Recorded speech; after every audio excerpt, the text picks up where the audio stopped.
பீகார் தேர்தல் இன்னைக்கு எல்லா ரிசல்ட்ஸ் போய் வர ஆரம்பிச்சு கடகடகடன்ட்டு இதுலயும் பிஜேபி கூட்டணி தான் ஜெயிக்கிறாங்க. இது ஒரு விதமான பொலிட்டிக்கல் சயின்ஸ். யார் ஜெயிப்பா இல்லாட்டி யார் ரெண்டாவது இருப்பா அவங்க கூட சேர்ந்து ஒரு மாற்றத்தை கொண்டுறாங்க. இதனால மறைமுக பிஜேபி அந்த இடத்துல கட்டமைப்பு வளர்த்துக்கிட்டே வருது.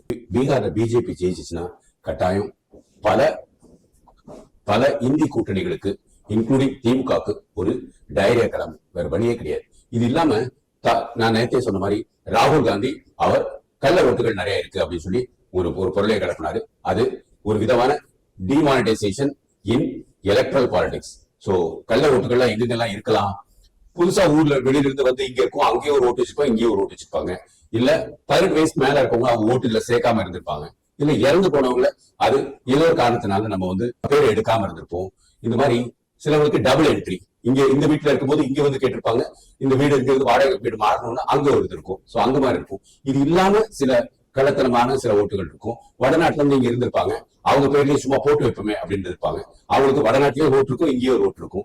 இது இல்லாம சில ஸ்ரீலங்கா அகதிகள் இல்லாட்டி வெளி மாநிலத்தில் இங்க இருக்கிறவங்க அவங்களுக்கு உண்மையாக இங்கதான் ஓட்டா அங்கதான் ஓட்டான்னு அவங்களுக்கும் தெரியாது, அரசாங்கத்துக்கும் அவங்களுக்கு தெரியாது. இந்த மாதிரி நிறைய சிக்கல்கள் இருக்கு. இது எல்லாத்தையும் வந்து நீக்கிறதுக்கு ராகுல் காந்தி எடுத்த முடிவு அவங்களுக்கே ஒரு ஆப்பு வைக்குது. அதனால திமுக தலைவர் ஸ்டாலினுக்கும் காங்கிரஸ் ராகுலுக்கும் ஒரு மனச்சிக்கல் இருக்கு. பார்க்கும்போது வந்து என்னடா இவனால நம்ம வந்து பல லட்சம் ஓட்டு தோக்க போறோமே அப்படிங்கிற ஒரு ஃபீலிங் இருக்கு. அப்ப அந்த ஒரு மன வெறுப்புல ராகுல் காந்தி அப்படியே தாவை பக்கம் இணைய வாய்ப்பு இருக்கு.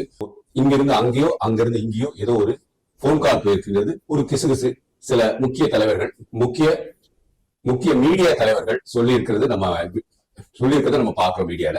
சோ உண்மை இல்லாம அவங்க சொல்ல மாட்டாங்க. ஏன்னா அவங்களுக்கு வந்து அந்த ஒரு எதை எப்ப கண்டுபிடிக்கணும் தெரியும், யூகமும் அவங்களுக்கு கரெக்டா இருக்கும். ராகுல் காந்தி தாவேகாவை கட்சியில நம்ம சேரலாமா அப்படின்னாங்கன்னா எல்லாரும் காங்கிரஸ்ல இருக்கும் வரவேற்பாங்க. ஏன்னா காங்கிரஸ்ல இருக்கிறது கொஞ்சம் முதியோர்களுக்குள்ள கட்சி, கொஞ்சம் அவங்களும் கொஞ்சம் ஒரு மாதிரி ஒரு ராகுல் காந்தி மேல ஒரு நேரு காந்தி இந்த குடும்பத்துல இருக்கிற ஒரு பற்று இருக்கிற மாதிரி எப்படியோ காந்தியை உள்ள கொடுத்துட்டாங்க இல்லையா.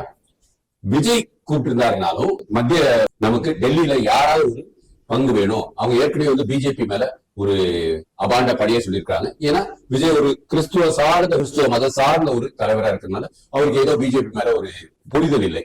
கொஞ்சம் யோசிச்சு பாருங்க, விஜய் 2014 மேல ஒரு சினிமாக்கு எவ்வளவு வாங்கிட்டு இருந்தாரு, படிப்படை இப்ப எவ்வளவு வாங்குறாரு. பல மடங்கு வந்து அதிகமானதுக்கு ஒரே காரணம் பாரதிய ஜனதா கட்சியோட ஆட்சியில பொருளாதாரமே வளர விஜய்க்கும் பொருளாதார வளர்ப்பு அவருக்கு புரிதல். ஆனா ஒண்ணு வேணா சொல்லிக்கலாம், அப்ப இருக்கிற காலத்துல அவர் டாக்ஸ் எவ்வளவு பே பண்ணிருப்பாரு, இப்ப இருக்கிற காலத்துல வெளிப்படையா அவர் வந்து எவ்வளவு சம்பாதிக்கிறாரோ அதுல இருந்து ஒரு பர்சன்டேஜ் வந்து கட்டாயம் டாக்ஸ் பே பண்ணிருக்கணும். அதனால இதை பார்க்கும்போது இந்த பீகார் எலெக்ஷன் ஒரு முக்கியமான ஒரு திருப்பத்தை கொடுக்கும் போது என்னோட கணிப்பு எப்படி ஒரு 130 இருந்து 140 சீட் கட்டாயம் பிஜேபியும் நிதிஷ்குமாரோட ஜனதாதளும் ஜெயிப்பாங்க. இன்னைக்கு சாயங்காலம் இந்த வீடியோ பாருங்க. நான் சொன்னது கரெக்ட்னா இந்த வீடியோ சப்ஸ்கிரைப் பண்ணிக்கோங்க.